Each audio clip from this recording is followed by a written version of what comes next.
The ancient Rome never existed. Now hold your horses. I didn't say that this, and this didn't exist. They're all very real. We've all seen them. But the history surrounding these things is under a giant question mark, and let me tell you why. Many individuals hold the belief that our current year is not 2023, but rather somewhere in the 1700s. There are even more extreme viewpoints suggesting that you are currently watching this video in the year 1023 AD, proposing that a millennium's worth of historical events has been mistakenly constructed through an unending cycle of errors in dating and chronology, perpetuating itself in a self-reinforcing manner. Another perspective put forth by other alternative researchers is that a significant portion of our understanding of Greek and Roman history is nothing more than a fabricated narrative devised and sustained by deceitful individuals during the medieval era. According to this belief, these con artists intentionally crafted fictional accounts, leading to a distorted portrayal of the ancient civilizations that has persisted over time. Indeed, it is worth noting that among the proponents of these alternative historical theories, there are not only lesser-known individuals but also prominent figures, such as scientists, mathematicians, and historians spanning across centuries. One of the most famous figure proposing such ideas was Sir Isaac Newton, a highly renowned scientist whose treatise titled The Chronology of Ancient Kingdoms Amended was published after his death in 1728. And a big question mark again, why he never published these works himself when he was still alive? Well, I guess the answer is pretty deductible. Could harm his career because would be such a controversial topic that the traditional narrative would not accept it.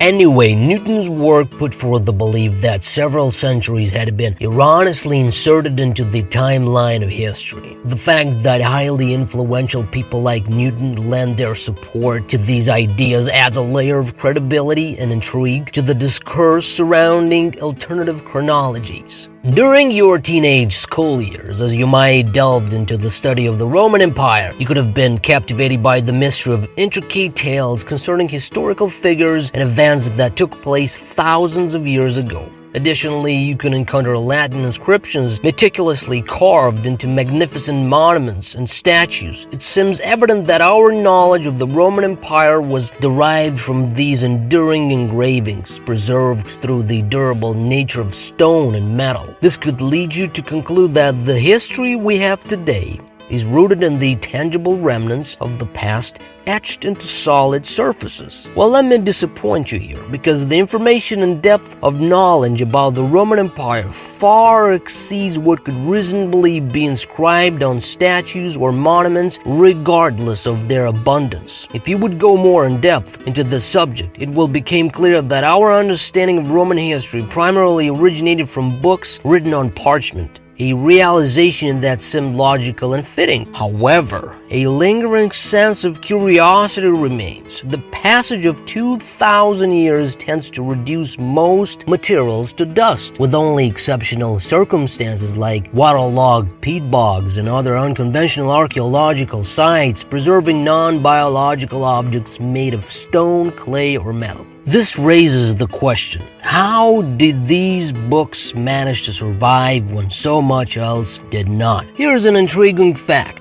When attempting to track down the tangible beginnings of any historical document that discusses ancient Rome, it is impossible to go beyond approximately the 10th century AD. The bulk of our knowledge about the Roman Empire is derived from medieval manuscripts no older than 10th century AD.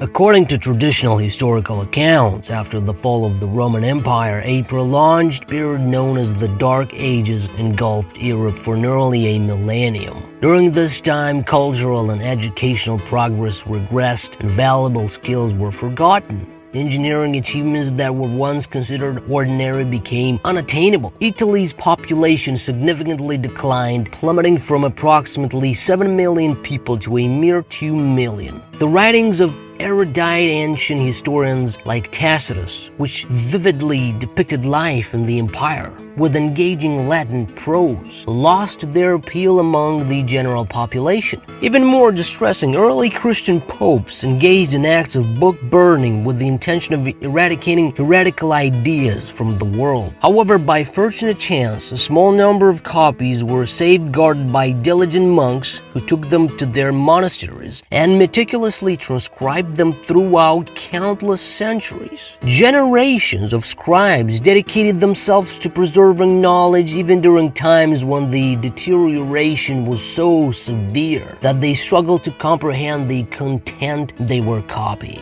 The profound wisdom and enlightenment of early European civilization had become so utterly lost that its true essence eluded them. In due course, the Dark Ages came to an end, making way for a new era known as the Renaissance, meaning rebirth, which blossomed in Italy, supported by wealthy patrons such as the Medici family and the Vatican.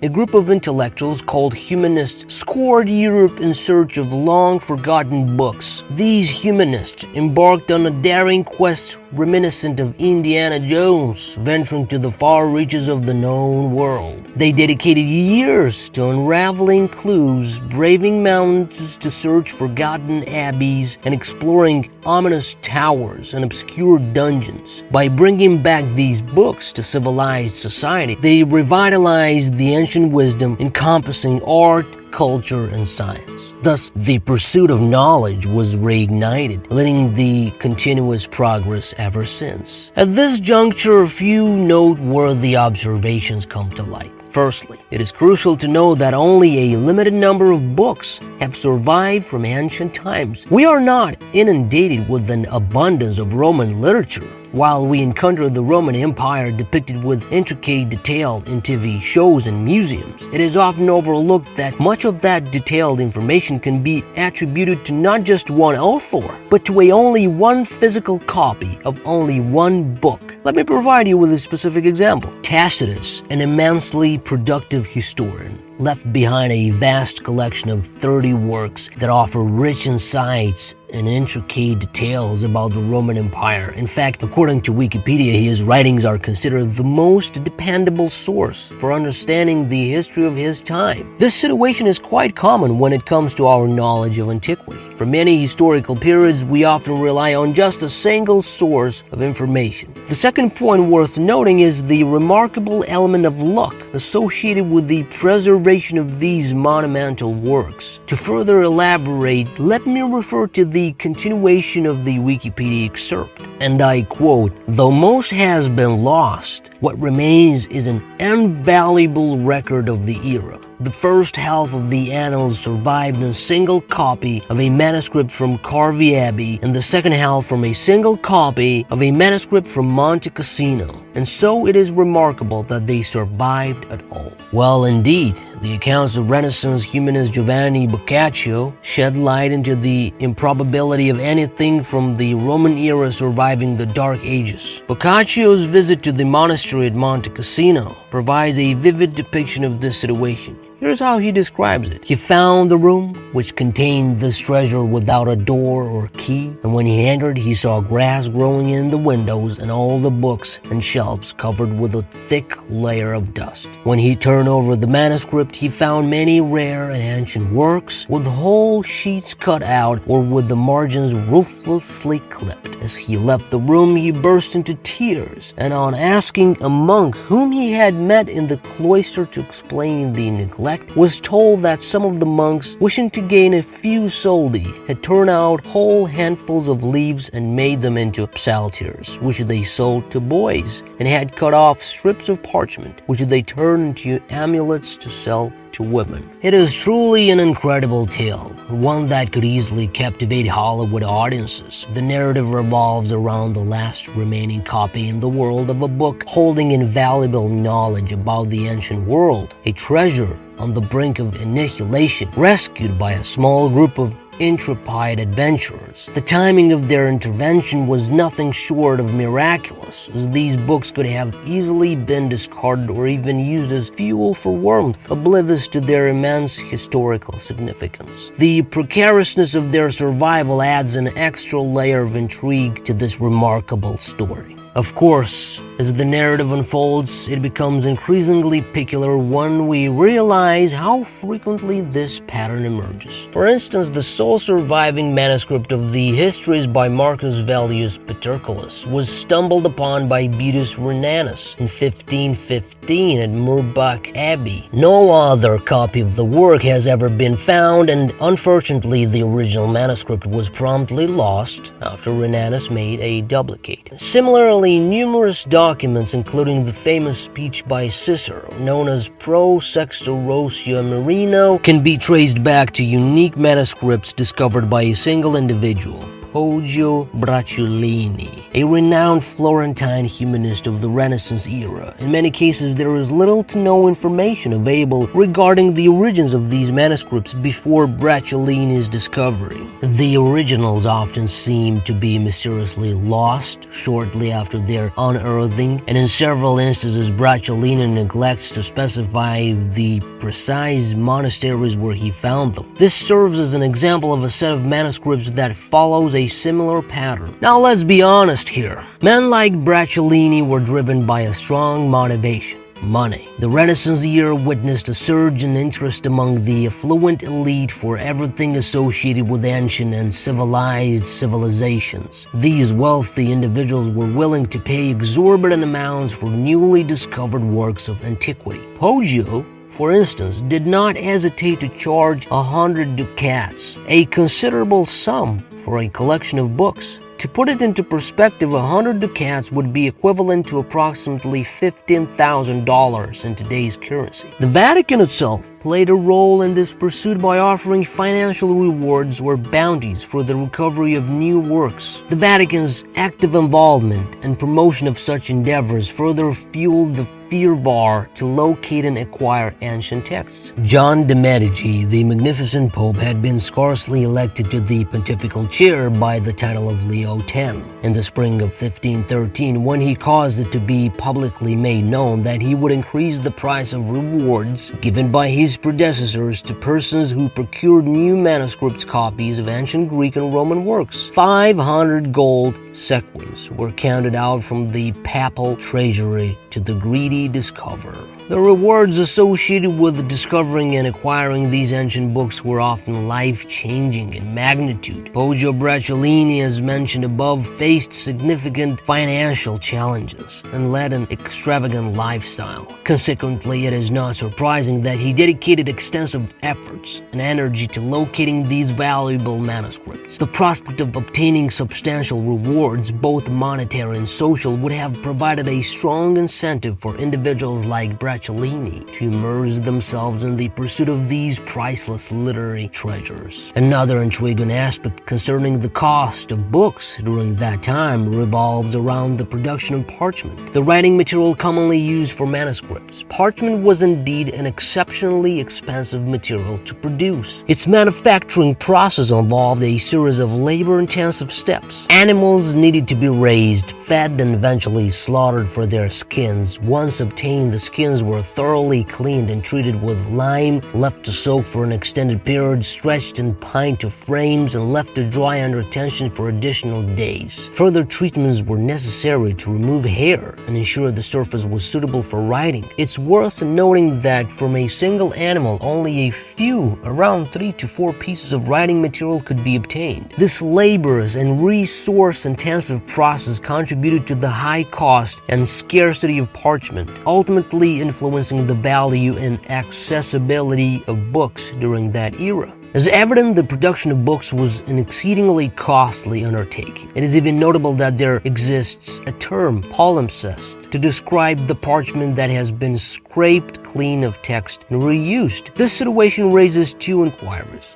Firstly, why were these books created at such a significant expense only to be discarded in the remote regions of the empire, left unread? Secondly, considering the expensive nature of writing materials, early authors often employed space-saving techniques like omitting vowels. How did Roman writers succeed in developing such a smooth and eloquent writing style that allowed them to effortlessly fill numerous volumes within a single project? It is noteworthy that they were not yet acquainted with paper, but possessed a command of language that suggests a lifetime of writing experience. The survival and discovery of these books, as described by Wikipedia, is characterized as remarkable. However, it can be argued that the more appropriate term to describe it would be astonishing. Let's reiterate what is being proposed for acceptance here. After the fall of Rome, there was a collective and complete forgetting of extensive and valuable knowledge, despite the existence of books that contain that knowledge in intricate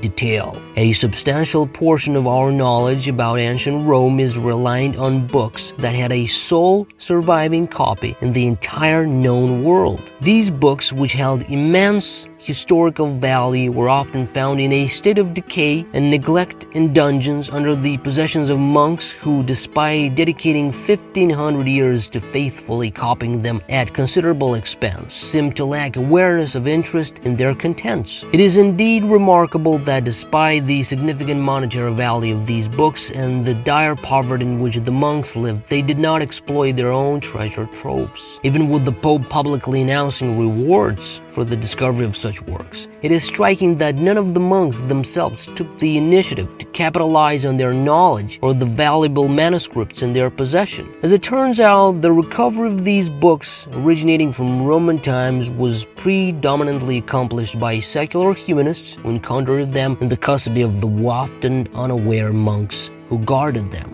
Given the series of claims presented along with the substantial monetary rewards being offered for ancient books, it is understandable that a small group of scholars began to entertain suspicions of a long-standing deception or scheme. The circumstances surrounding the scarcity of these books, their sudden emergence, and the lucrative incentives for their discovery raised doubts and prompted a critical examination of the situation. There is a consensus among scholars that certain ancient Roman documents have indeed been forged. This acknowledgement stems from historical instances where the authenticity of specific texts was eventually exposed as fraudulent, sometimes centuries after their creation. The detection of such forgeries has contributed to a broader understanding that not all purported ancient Roman documents can be unquestionably considered genuine. So let's examine a suggestion of John Wilson Ross in his book written in the 19th century, where he says that Tacitus might have been forged by Poggio Bracciolini actually. Ross presented numerous arguments questioning the likelihood of Tacitus' works being written during Roman times, and delving into all of them would be extensive. However, let's focus on one specific example, not necessarily the most compelling, but one that demonstrates how enigmatic anomalies and inconsistencies in the historical record are often concealed or repaired by historians. According to the prevailing historical account, the early history of London is described as follows. When the Romans arrived in Britain, they encountered a wilderness inhabited by barbarian tribes who had limited knowledge of agriculture and lacked the trappings of civilizations. These tribes were swiftly subdued, and the Roman settlement of London was established in 43 AD. Archaeologists speculate that it started as a small village covering an area of approximately half a square mile, comparable to the size of Hyde Park in modern times. There were other larger and more significant settlements nearby, such as Verulamium. During this period, there would have been minimal trading activity since there was little to export. The surrounding territories were plagued by the Iceni tribe, and Britain did not produce goods for particular interest to the Romans. Well, according to Tacitus, within just 17 years of its foundation, London had transformed into a renowned trading hub that had gained fame through the Roman Empire. It is intriguing to observe how modern translations attempt to reconcile or downplay this seemingly peculiar assertion made by Tacitus. Let us examine the Latin and modern English versions together for comparison. Suetonius however, with wonderful resolution, marched amidst a hostile population to Londinium, which, though undistinguished by the name of a colony, was much frequented by a number of merchants and trading vessels. Much frequented. Here's the original Latin. Et Suetonius mira Constantia merios inter hostes Londinium perixit cognomento quaedem coloniae non insignis et copia negotiatorum et comeatum maxime celebre. You don't need to be fluent in Latin to guess the meaning of maxime celebre. But if you're still curious, you can try using Google Translate. It translates to the most famous. However, Ross suggests an alternative and potentially more accurate translation.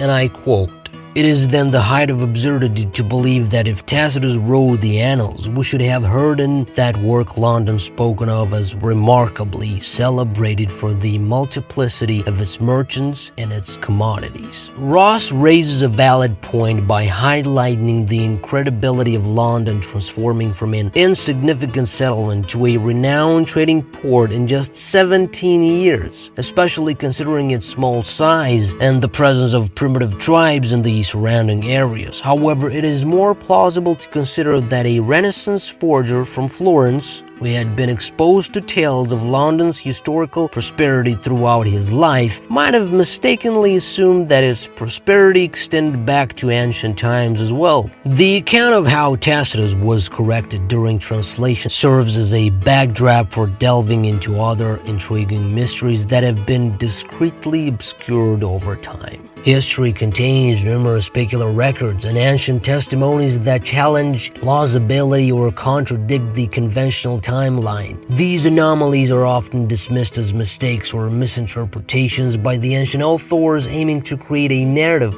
that appears seamlessly coherent by omitting certain data points. In recent times, there has been an increasing recognition that a significant portion of academic research is questionable. Replication issues arise in fields like psychology and biology, statistical errors plague social science papers, and economists often make highly inaccurate predictions. These issues are not isolated incidents, but tend to occur collectively. The underlying cause is commonly attributed to misaligned incentives, where researchers are incentivized to publish papers rather than prioritize accuracy. Moreover, their accountability typically lies with peer committees within their respective disciplines. If even relatively scientific fields like psychology and economics face such significant challenges, one can only wonder what potential concerns may lurk in the more obscure realms of history and archaeology.